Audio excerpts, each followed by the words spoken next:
என்னுடைய ஒரு அன்பான வேண்டுகோளையும் நான் இங்கே தெரிவிக்க விரும்புகிறேன். மக்கள் திலகம் எம்ஜிஆர் அவர்கள்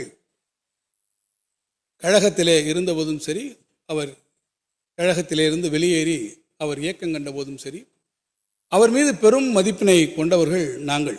இன்னும் சொல்ல வேண்டும் என்று சொன்னால், அமர்ந்திருக்கிறாரே நம்முடைய மாண்புமிகு முதலமைச்சர் அவர்கள், அவரிடத்திலே மக்கள் திலகம் எம்ஜிஆர் அவர்கள் மிகுந்த அன்பினை நேரடியாக கொண்டவர்கள்.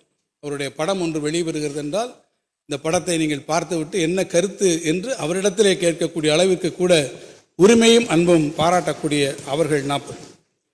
அதேபோடு எங்களோடு நீங்கள் அரசியல் களத்திலே நீண்ட காலமாக களமாடி கொண்டிருக்கக்கூடியவர்களும் நீங்களாக இருக்கிறீர்கள்.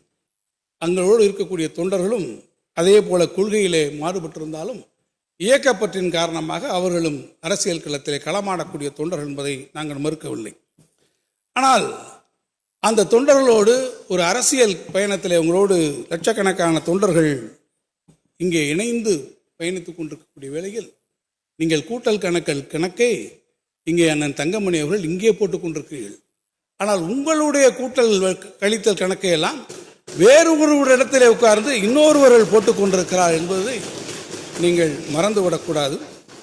அதுவும் வேறு எங்கோ ஒருவர் உட்கார்ந்து உங்களுடைய தொண்டர்களுடைய எதிர்காலம், உங்களுடைய அனுதாபிகளுடைய எதிர்காலத்தை எல்லாம் காலத்திலே நீர்த்து போகச் செய்யக்கூடிய அளவிற்கு சாணக்கிய தந்திரத்தோடு இந்த கணக்குகளை சிலர் எங்கோ உட்கார்ந்து போட்டுக் கொண்டிருக்கிறார்கள்.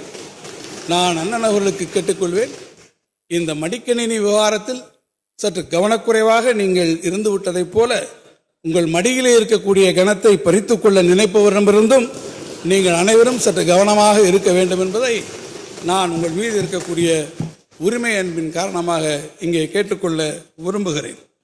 பேரவைத் தலைவர் அவர்களே,